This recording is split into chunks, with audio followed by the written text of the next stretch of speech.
세상에 있는 모든 위대한 인물들 곁에는 여자가 있었다. 그런 말이 있습니다. 세계 역사에서 중요한 기여를 한 사람들은 대부분 남자였습니다. 하지만 그런 남자에게 영향을 미친 사람은 그의 어머니나 그의 아내였다는 것을 우리는 기억하고 있습니다. 믿음의 사람 아브라함에게도 그와 함께 삶을 함께 나눈 아내가 있었습니다. 아브라함의 아내 사라는 아브라함이 믿음의 삶을 살아가는데 중요한 역할을 했습니다. 성경은 여자의 일생에 대해서 그다지 크게 주목을 하질 않습니다. 우리는 최초의 여자 이브가 몇 살까지 살다가 죽었는지 알지 못합니다. 성경에 많은 믿음의 여인들이 있습니다. 미리암도 있고 드보라도 있고 에스더도 있습니다. 근데 이 여인들이 몇 살까지 살았는지 성경은 별로 관심을 두고 있지 않습니다. 하지만 성경은 아브라함의 아내 사라에 대해서는 유독 성경 구절을 할애해서 하나님께서 영감으로 주신 말씀에 정확하게 기록하고 있습니다. 23장 1절에서 사라는 127세였는데 이것이 사라가 누린 삶의 해수더라.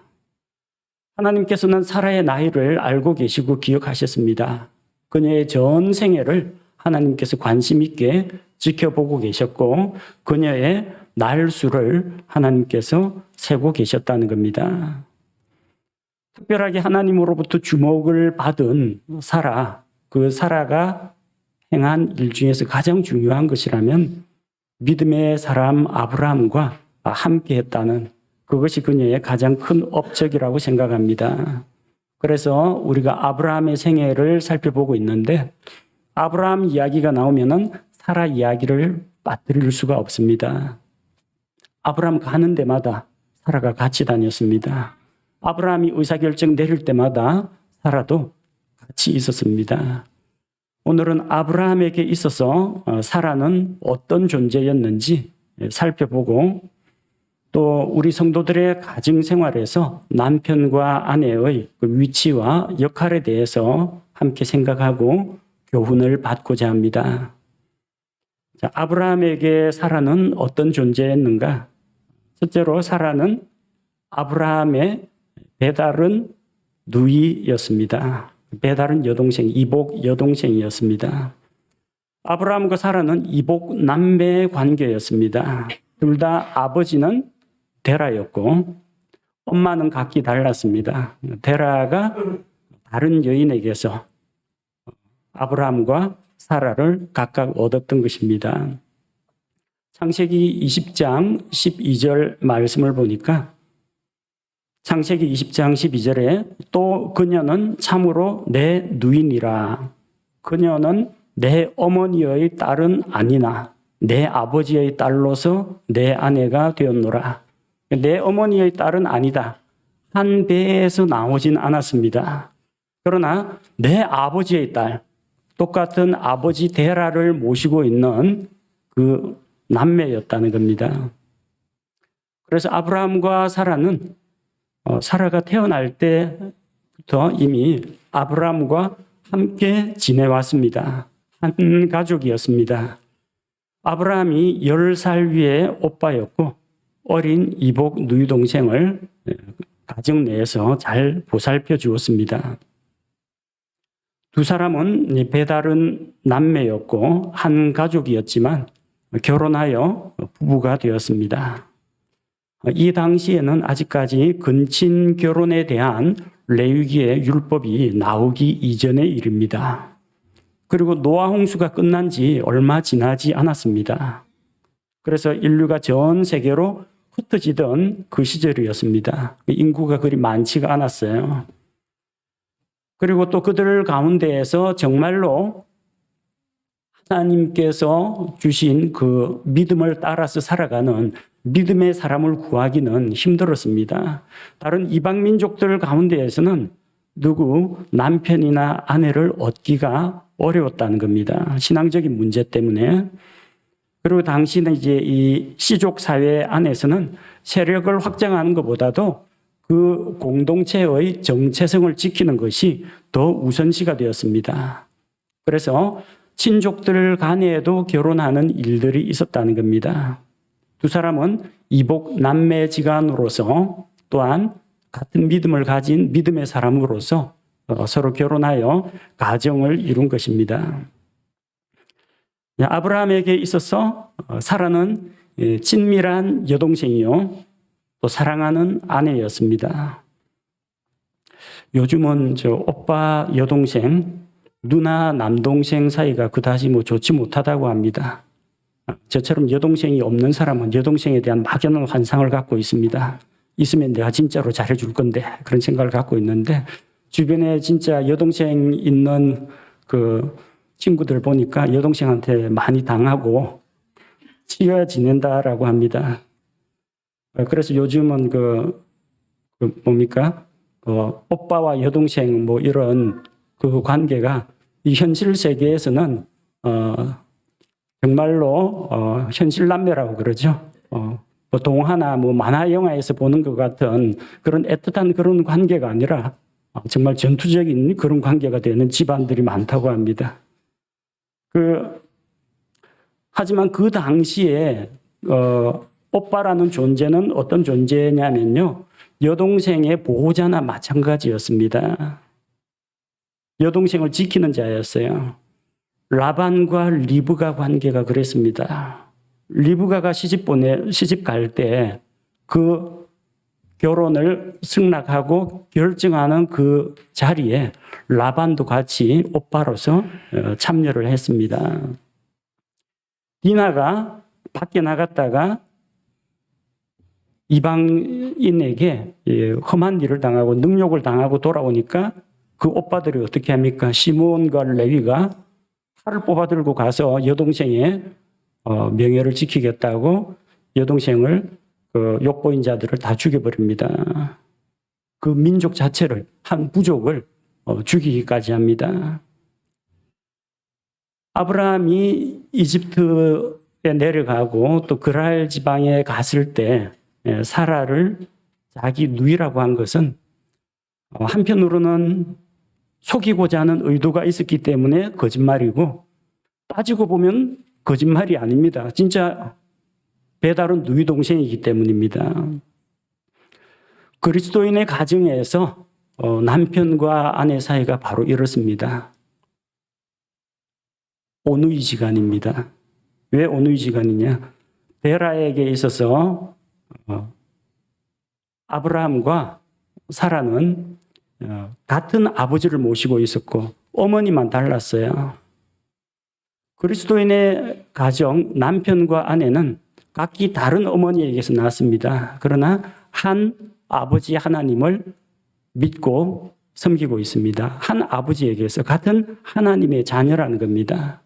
그래서 법적으로 부부관계인 동시에 또한 영적으로는 하늘나라 하나님 아버지의 아들, 딸들로서 온누이지간이라는 겁니다. 이 세상을 사는 동안에 남편과 아내는 죽음이 두 사람을 갈라놓을 때까지 부부 사이입니다. 그러나 이 세상에서나 혹은 저 영원한 세계에 가서도 나중에 부활하고 나면 이제 결혼 제도는 없어집니다. 하지만 저 영원한 세계에 가더라도 온누이지간은 변하지가 않습니다. 왜? 하나님의 아들, 하나님의 딸이기 때문에 똑같은 하나님 아버지를 모시고 있는 남매지간이라는 겁니다. 비록 남편과 아내가 각기 다른 가정에서 태어나서 다른 어머니의 배에서 나왔다고 할지라도 같은 하나님 아버지를 믿는 하나님의 자녀들이기 때문에 영적으로는 온누이지간이라는 겁니다. 사라는 아브라함에게 어떤 존재였을까? 둘째로 생각할 수 있는 것은 함께 믿음의 모험을 떠난 동반자였다는 겁니다. 아브라함이 하나님의 말씀을 듣고 갈대아 우르에서 떠나려고 할 때 자기 혼자 독단으로 결정을 내리지는 않았습니다. 만약에 옆에 있는 사라가 반대를 하면요, 출발할 수가 없습니다. 두 사람이 마음을 합하지 않고는 같이 동행할 수가 없습니다. 생각해 보십시오. 남편하고 아내가 오늘 저녁 외식 뭐 할까 하는데 이쪽에서는 짜장면 먹으러 가자고 하고 저쪽에서는 다른 데 국밥 먹으러 가자고 의견이 갈리면 각자 따로 갈 수는 없지 않습니까? 부부는 한 몸인데 같은 걸 먹고 같이 자고 같이 생활해야 되는데 뜻이 맞아야 동행할 수가 있는 겁니다. 사라가 동의하지 않으면 아브라함은 출발하지 못합니다. 아브라함이 믿음의 길을 떠났다는 것은 부부가 마음을 같이 했다는 겁니다. 말씀을 받은 것은 아브라함입니다. 그러나 아브라함이 하나님의 말씀을 가족들에게 쫙 이야기하니까 데라도 동의하고 사라도 동의하고 일가족이 동의를 했기 때문에 같이 갈 수 있었던 것입니다. 창세기 11장 31절 말씀을 보면은 창세기 11장 31절 데라가 자기 아들 아브라함과 하란의 아들 곧 자기 손자 롯과 자기 며느리 즉 아브라함의 아내 사레를 데려가니라. 그들이 그들과 함께 갈대아 사람들의 우르에서 떠나 가나안 땅으로 가려 하였으며 하란에 이르러 거기 거하니라. 함께 갔다라는 겁니다. 데라가 아브라함과 사레를 같이 데려갔습니다. 가장은 데라였기 때문에 데라가 갔지만 말씀을 받은 사람은 아브라함이었습니다. 아브라함이 하나님의 말씀을 그들에게 들려주었을 때 아버지도 동의하고 아내도 동의했습니다. 그래서 같은 믿음의 여정을 떠난 것입니다. 부부는 언제나 함께합니다. 어디에 거할지, 어디로 갈지, 무엇을 먹을지, 어떤 결정을 내릴지 언제나 함께 있어야 합니다. 아브라함이 갈대아 지방을 떠나서 하란으로 갈 때 그 둘은 같이 있었습니다. 가나안 땅에 들어갔을 때 아브라함과 사라는 같이 들어갔습니다. 이집트로 내려갈 때 아브라함과 사라는 같이 동행했습니다. 그랄 지방으로 피난을 갔을 때에도 두 사람은 같이 있었습니다. 아브라함의 곁에는 언제나 사라가 함께 있었습니다. 부부는 떨어져 있으면 좋지 않습니다. 가능하면 시간을 많이 하고 같이 하는 게 좋습니다. 제가 가족하고 떨어져 살아본 경험이 있습니다. 집은 일산에 있는데 학교는 포항공대 교수로 재직할 때 떨어져 있던 기억이 있습니다. 그때 생각하면 참 아내한테 미안하게 생각하고요. 우리 아들들한테도 미안하게 생각합니다. 아버지라는 존재가 일주일에 한 번, 2주일에 한 번 나타나니까 아내도 힘들고 아들들도 많이 아버지를 보고 싶어하고 힘들어했습니다. 개인적인 사정에 의해 가지고 주말 부부를 하는 그런 분들도 있을 겁니다. 그러나 가능하면은 부부는 같이 있어야 됩니다. 시간을 같이 보내야 합니다. 가나안 땅에서 아브라함이 기근을 겪을 때, 이집트에서 파라오 앞에서 망신당할 때 아브라함과 사라는 같이 있었습니다. 조카 롯과 다투고 헤어질 때 아브라함과 사라는 같이 있었습니다. 사라에게 자식이 없어서 근심하고 있을 때 두 사람은 같이 고민했습니다. 또 부인의 말을 듣고 하갈을 첩으로 얻었는데 그 하갈에게서 태어난 이스마엘 때문에 사라가 고민할 때 그 옆에는 아브라함이 같이 있었습니다. 하나님께서 주신 아들 이삭을 얻고 기뻐할 때 부부가 함께 기뻐했습니다. 슬픈 일도 있었고 또 기쁜 일도 있었고 아브라함이 성공해서 잘 될 때도 있었고 아브라함이 불신자 앞에서 망신당할 때도 있었고 잘못된 의사결정으로 인해서 가정에 위기가 찾아왔을 때도 있었습니다. 그러나 그때에도 아브라함과 사라는 언제나 같이 있었다는 겁니다. 하나님께서는 남자의 부족함을 아시고 아내를 주셨습니다. 아내를 주어서 남편을 돕게 하셨습니다. 아내는 믿음의 여정에 함께하는 동반자입니다. 기쁨도 슬픔도 고난도 영광도 함께하는 가까운 친구인 것입니다. 셋째로 사라는 어떤 존재였느냐? 아브라함에게 있어서 순종하는 아내였습니다. 사라는 남편의 조력자입니다. 도와주는 사람입니다. 내조하는 사람입니다. 하지만 가정에 있어서 최종 결정은 언제나 아브라함이 내렸습니다. 사라는 남편의 의견과 결정을 존중하고 그의 말에 따라 주었습니다. 아브라함이 100% 진리의 사람은 아닙니다.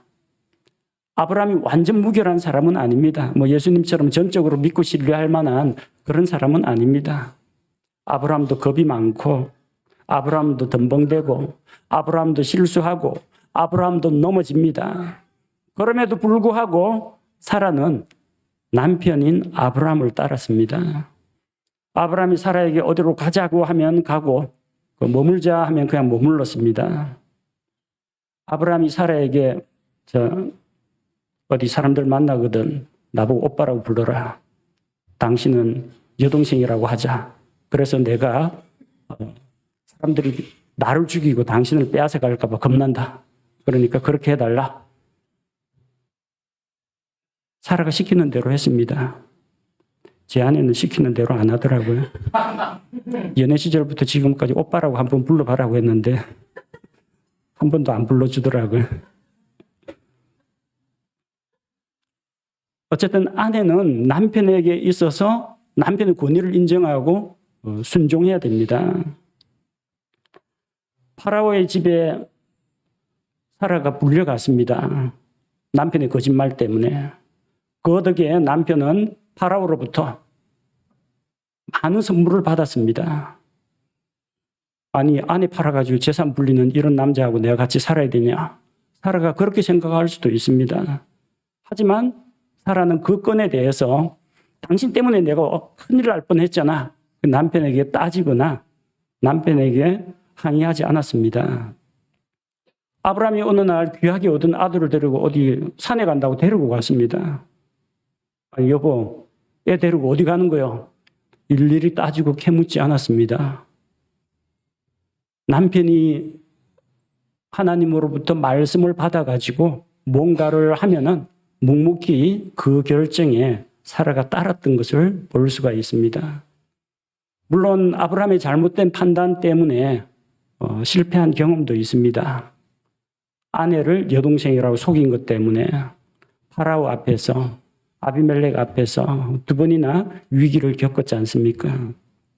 또 아내가 첩을 얻으라고 하는데 거절을 했어야 되는데 결정 내린 건 아브라함이에요. 조언을 한 것은 사라지만 괜히 첩을 얻는 바람에 하갈과 사라의 관계만 틀어지게 되었고 이스마엘로 인해서 그래도 자기 피를 이어받은 아들인데 그 이스마엘을 집에서 내보내는 그런 슬픈 일도 일어났지 않습니까? 아브라함이 다 잘했던 건 아닙니다. 하지만 사라는 그런 남편을 믿고 따라주었다는 겁니다. 신약 성경은 사라에 대해서 이렇게 평가합니다. 남편에게 순종하는 사라의 그 미덕을 칭찬하고 신약교회 자매들은 이것을 배우라고 합니다.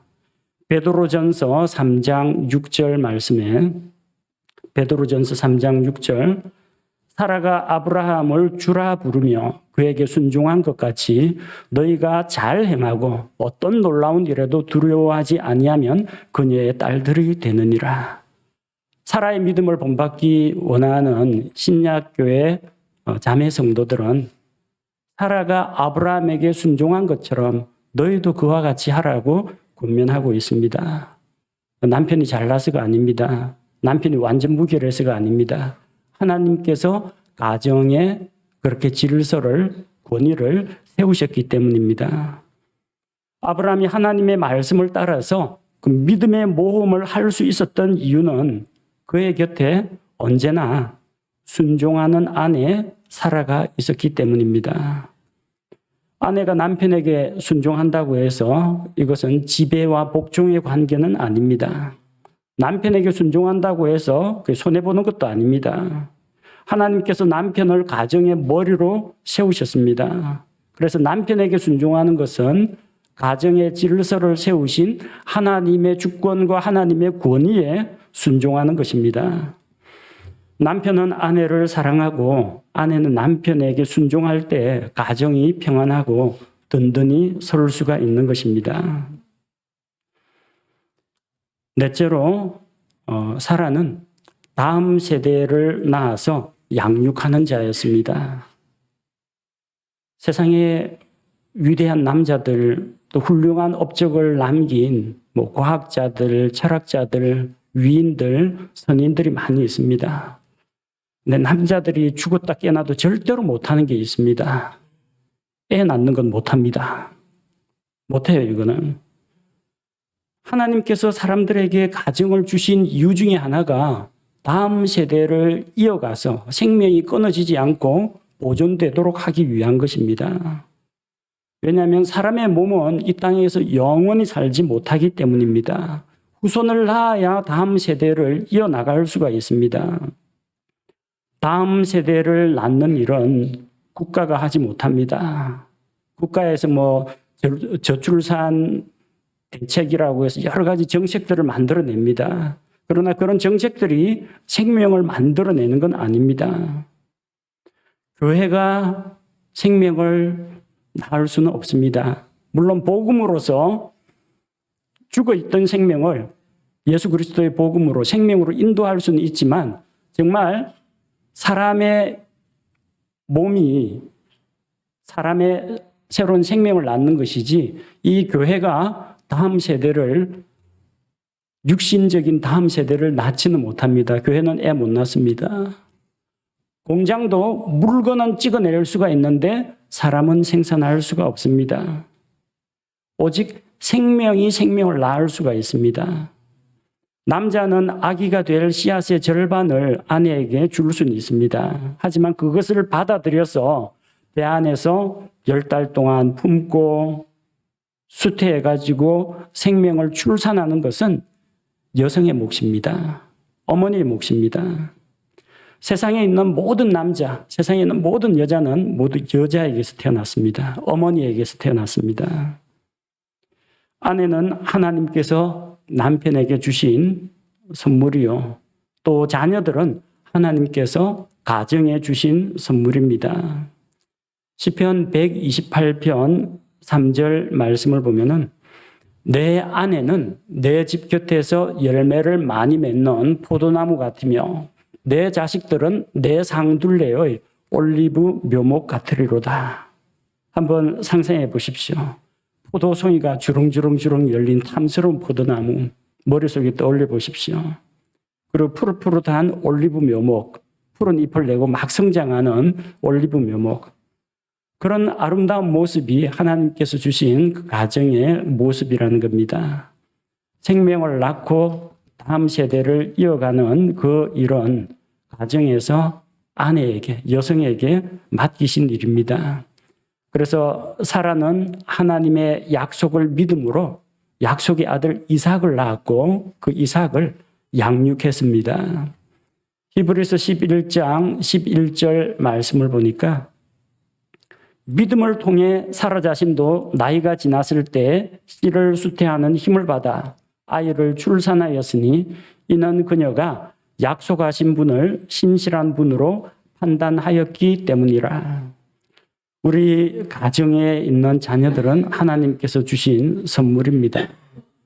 우리는 육체의 생명을 낳는 이것도 중요하지만 태어난 그 아이가 하나님 앞에서 바르게 서고 또 구원을 받아 영원한 생명에 이르도록 인도해야 합니다. 그래서 아브라함과 이삭과 야곱과 이스라엘 민족으로 이어지는 이런 세대들처럼 우리 역시 우리의 믿음을 계속 이어나갈 수 있도록 다음 세대를 낳고 또 다음 세대를 믿음으로 가르쳐야 합니다. 다섯 번째로 사라는 아브라함과 함께 상속 유업을 누릴 자였습니다. 하나님께서는 아브라함과 그의 자손들에게 가나안 땅을 영원한 상속 재산으로 주겠다. 그렇게 약속하셨습니다. 아브라함이 그 땅을 상속받으면 그의 아내인 사라 역시 그것을 함께 누리게 됩니다. 하지만 아브라함은 가나안 땅에서 발 디딜 만큼의 땅도 얻지 못했습니다. 사라는 아브라함보다 먼저 죽었습니다. 나이는 10살이나 더 젊은데 아깝게도 사라가 먼저 죽었습니다. 요즘 제 아내가 저를 위해서 걱정을 많이 합니다. 만약에 제가 죽더라도 제 아내는 생활력이 강하기 때문에 흔들림 없이 굳건하게 살아갈 수가 있을 텐데 만약에 제 아내가 없으면은 저는 살아가기가 힘들 거라고 생각해서 제 아내는 내가 죽으면 우리 남편 어떡하나 이런 걱정을 저를 위해서 하는 걱정이겠죠. 걱정을 많이 합니다. 그래서 제가 아내에게 종종 부탁합니다. 나 죽거든 잘 묻어주고 천천히 오라고. 어떤 때는 이게 참 기분이 좋기도 하고 내 옆에 든든한 아내가 있다니 기분 좋기도 하고 어떤 때는 나 빨리 죽으라는 이야기인가 싶어가지고 서운할 때도 있습니다. 그래서 하나님께 기도하는 거는 두 사람 어떤 질병이나 사고로 고통스럽게 가지 않고 자는 듯이 두 사람 같이 갔으면 좋겠습니다. 아니 죽음을 맛보지 않고 예수님 공중 강림하시는 거 우리 부부가 같이 맞이했으면 좋겠습니다. 마음속으로 저는 이런 소망을 가지고 기도하고 있습니다. 근데 안타깝게도 10살이나 어린 사라가 먼저 죽었습니다. 남겨진 아브라함에게는 아마 큰 충격과 큰 슬픔이 있었을 겁니다.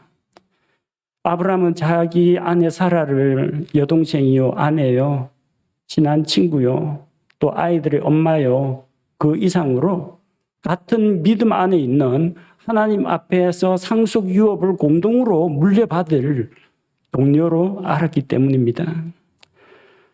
그래서 아브라함은 아직까지 하나님께서 이 가나안 땅을 자기에게 주지 않으셨지만 돈을 주고 조그만한 헤브론에 있는 밭을 샀습니다. 그리고 밭 가장자리에 있는 그 동굴까지 같이 사서 그 굴 속에 자기 아내를 매장합니다.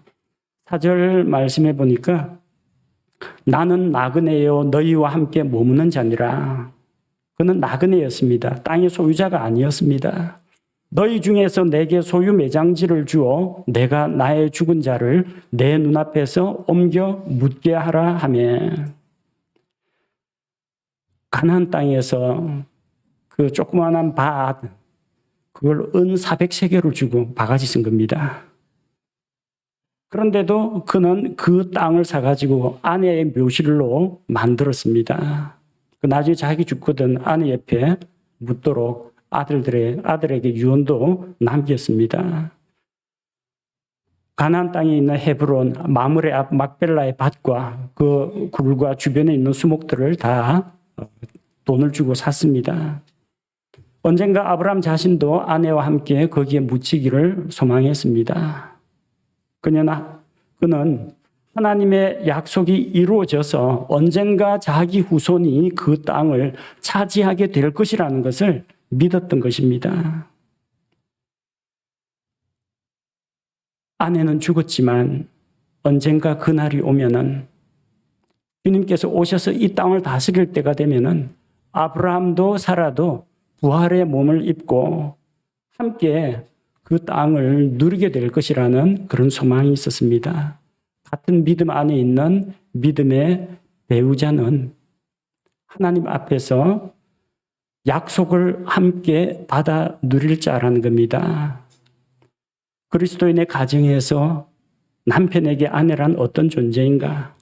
아내는 남편과 함께 생명의 은혜를 함께 상속받을 사람입니다. 최근에 저희 가정하고 우리 몇몇 성도님들 가정하고 교제를 나눈 적이 있습니다. 그때 이런 이야기를 들었습니다. 목사님은 좋겠습니다. 뭐예요?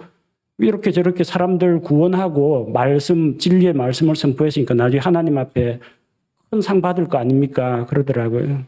근데 그 상 가운데 절반 이상은 제 아내 몫입니다. 제 혼자서 이 일을 못해요.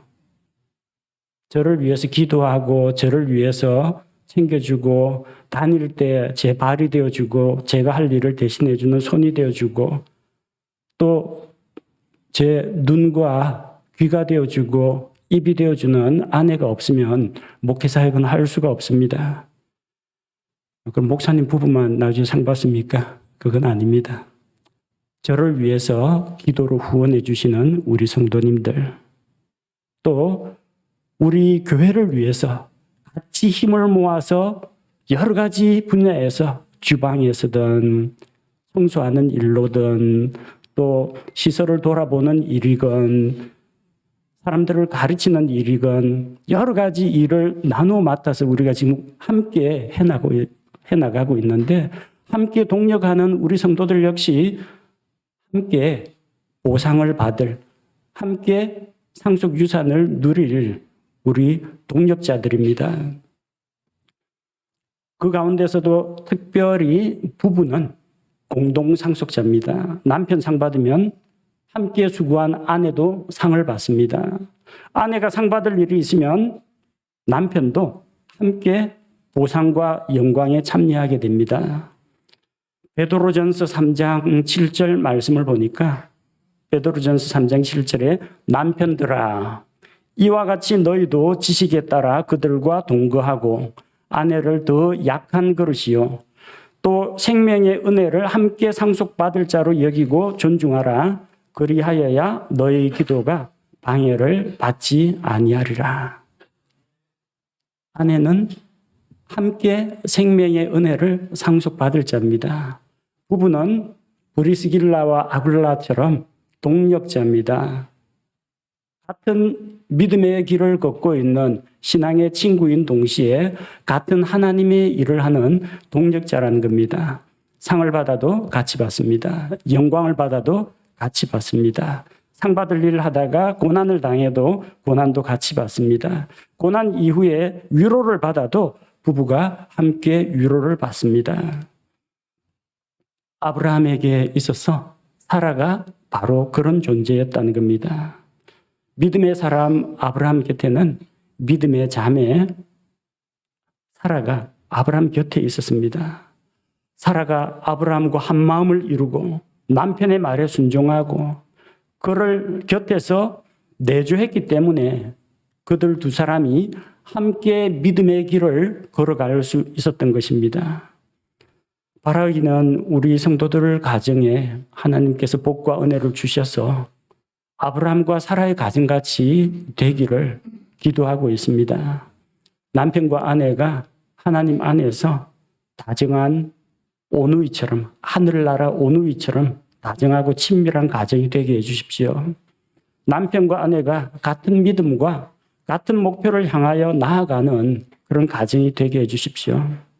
남편은 아내를 사랑하고 아내를 위해 헌신하며 아내는 남편에게 순종하는 가정이 되게 해주십시오. 남편과 아내가 연합하여 자녀들을 신앙으로 양육하여 믿음의 세대가 끊어지지 않고 다음 세대로 이어지게 해주십시오. 남편과 아내가 함께 주님 앞에서 영광과 보상을 누리는 그런 가정이 되게 해주십시오. 그렇게 기도하고 있습니다. 하나님께서 우리 교회 성도들의 가정을 믿음 위에 굳게 세워주시고 가정에 화목과 평안을 주시기를 원합니다. 하나님께서 우리 성도들의 가정을 견고하게 세우시는 것처럼 우리 교회도 말씀을 통해서 공급을 받고 성령님의 위로하심 가운데에서 건강하고 성숙한 교회로 세워지기를 기도합니다. 함께 기도하겠습니다. 하나님 아버지의 믿음의 사람 아브라함의 생애를 돌아볼 때 그의 곁에는 언제나 함께하는 사라가 있었던 것을 보게 됩니다.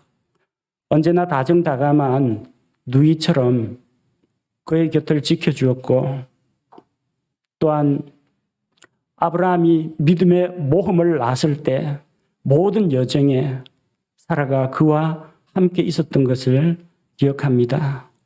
남편에게 있어서는 순종하는 아내였고 또한 다음 세대를 낳아서 양육하는 믿음의 어머니였으며 아브라함과 더불어 하나님의 상속 유산을 받아 누리는 공동 상속자였던 것을 기억합니다.